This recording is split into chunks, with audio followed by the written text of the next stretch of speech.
Hey y'all, welcome to Back Porch Cooking and Reminiscing. We're the Morgans and we're happy to have y'all here with us today. Remember to hit that subscribe, like, and hit the bell button. Hey y'all, today we're going to do a recipe that was requested back when we first started the channel. And a cousin of mine, Jeff Randall from Panama City Beach, Florida, he's the one that requested this.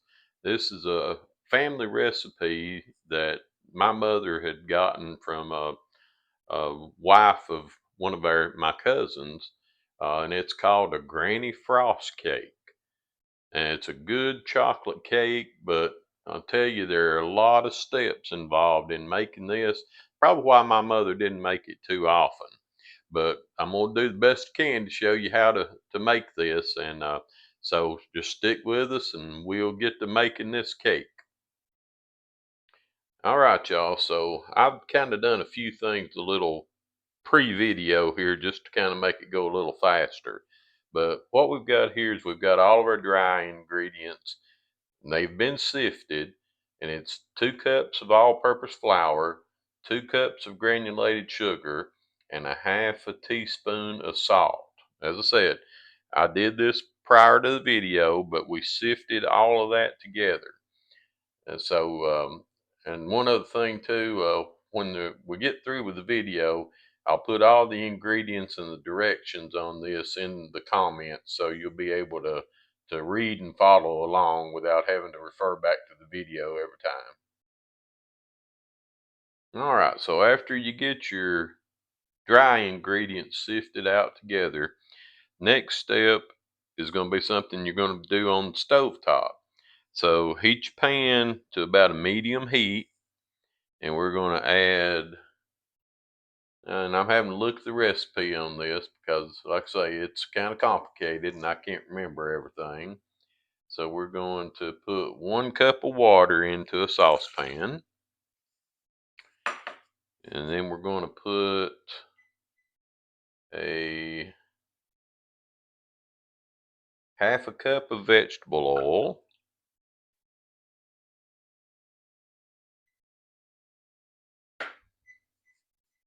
and then we're going to put a half a cup of melted butter.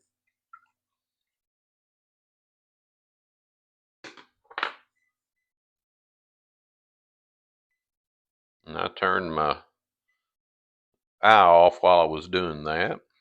All right, and then we're going to use a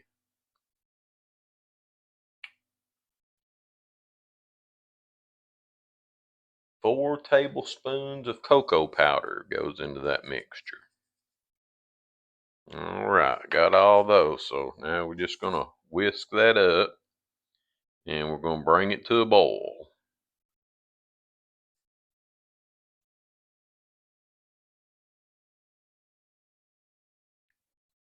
Like I say, I see why my mother didn't make this real often, usually only when company was coming or a special occasion. And like I say, now I can see why that she probably only did it occasionally, as this is a very, very lengthy recipe. All right, we're going to let that sit there and come to a boil, and then we'll get back and show you the next step. All right, y'all. So we brought our mixture of everything that we had to do on the stove top. We brought it to a light boil, and so now we're ready to pour it into our dry ingredient and mix it all up. So I'll be careful when you're doing this. So here we go. All right, so we got that all put in there, and let's give it some stirring.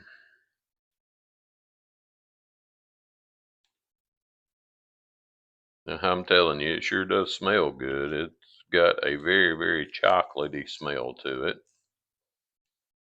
Get all this incorporated together where we're not seeing any of the whiteness of the flour. And be sure to scrape around the bottom, scrape around your edges.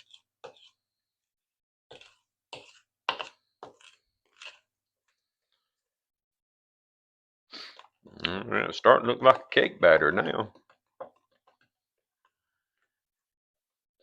All right, so we got that part done.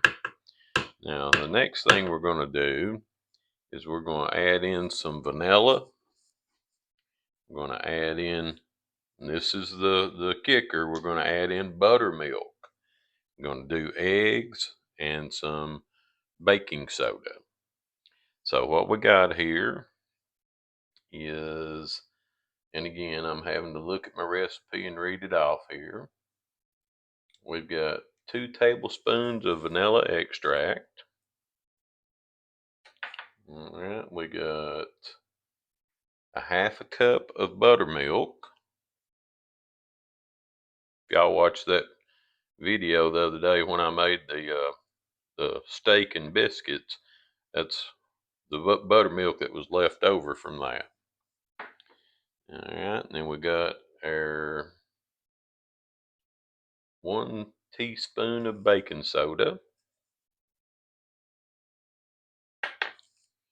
And let's give that a whisk around there just a minute before we stir in our eggs.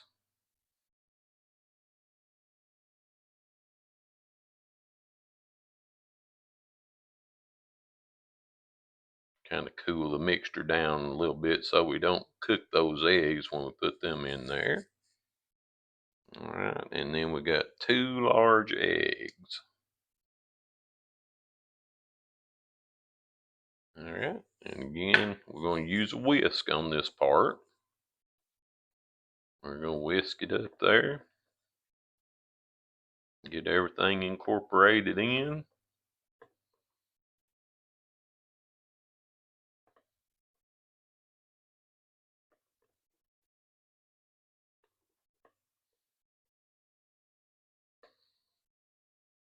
All right, and I believe that's got that part done. And I think the next thing we're going to do is pour it into our pan.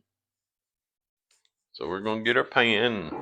We've already sprayed this pan with some non-stick. So this is a 9 by 13 pan. So we're just going to take our mixture and we're going to pour it right into that pan.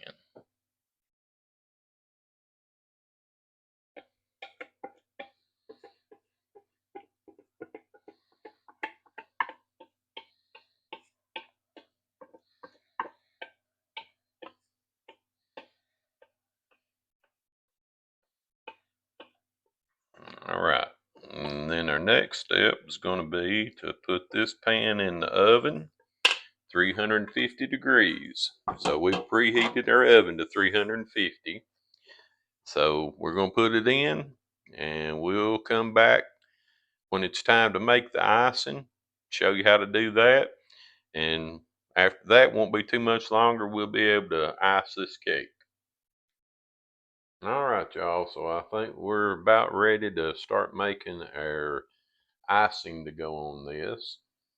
So in the pan here, I've got a half a cup of butter. It's already been melted, and we got the stove top on about 5.5. So we're going to put in a quarter cup of milk. And we're going to do 1 tablespoon or teaspoon of vanilla extract. And we're going to do 4 tablespoons of cocoa powder. All right. Let's give that a little bit of a stir, or whisk actually.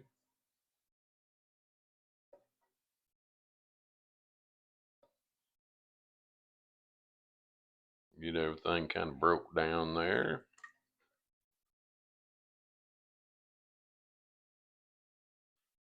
All right, and then the next thing we're going to do is we're going to put in 3 cups, or yeah, 3 cups of powdered sugar.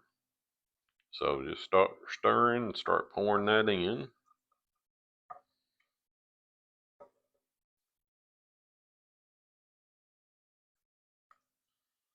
Whisk it around really good. Put a little more in.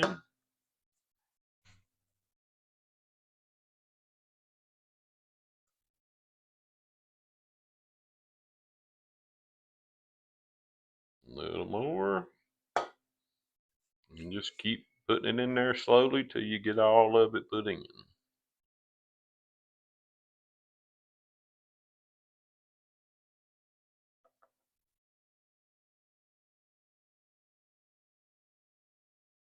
Alright, that's got all of the powdered sugar put in.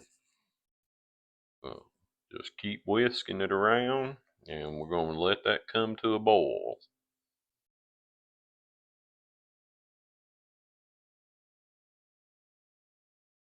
So once that comes to a boil, we'll check on our cake, see where we're at on it. Directions say on the cake about 30 to 35 minutes or until you can stick a toothpick in it and it comes out clean. So we're gonna, that's what our batter is gonna look like, or our icing is gonna look like. Of course, it's gonna have to boil. So we're gonna come back once we get that ready. Our cake is baked. I took it out of the oven. It's still very hot. Just took it out just a couple of minutes ago. And so now we're going to pour our icing over the cake, and then we got to let it cool before we can eat it. And just remember, check your cake, stick your toothpick down in there or fork or something, make sure it comes out good and clean. That way you know your cake's done. All right, so now we're going to put this icing on there.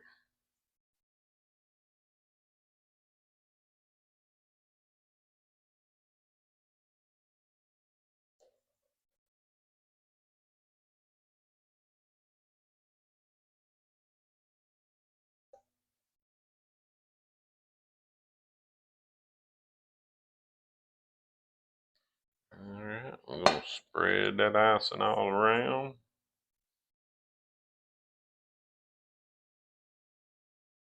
Just be sure that you put your icing on while it's still warm.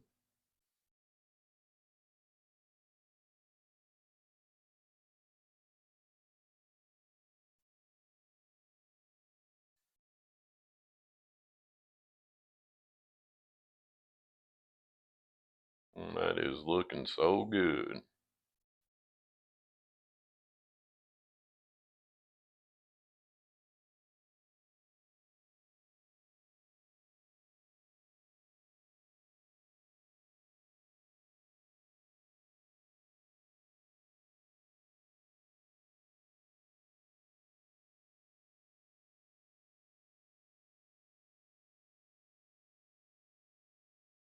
Just get everything covered with a coating of icing.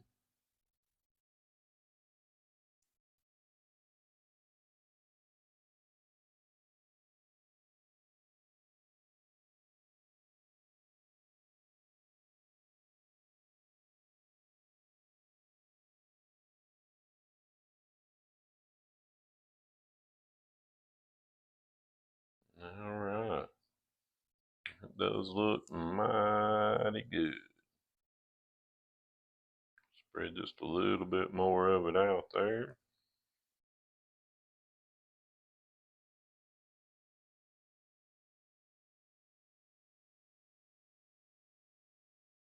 All right, so there we go. So now we've got a nicely iced cake.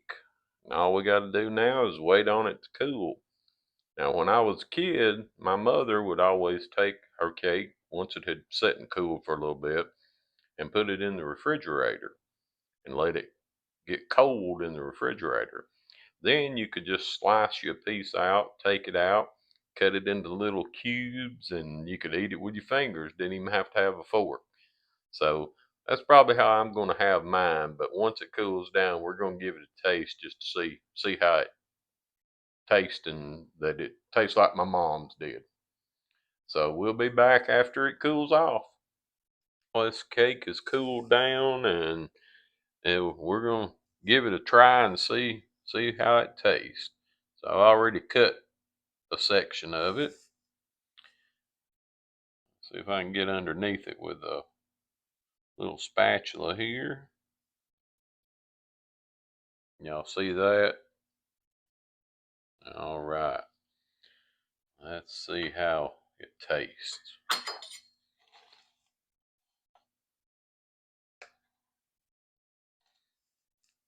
All right, got a good icing coating on it.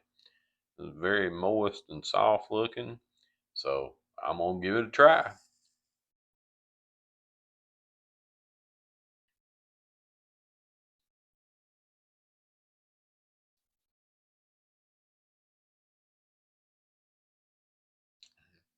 Tastes just like it did when my mama made it.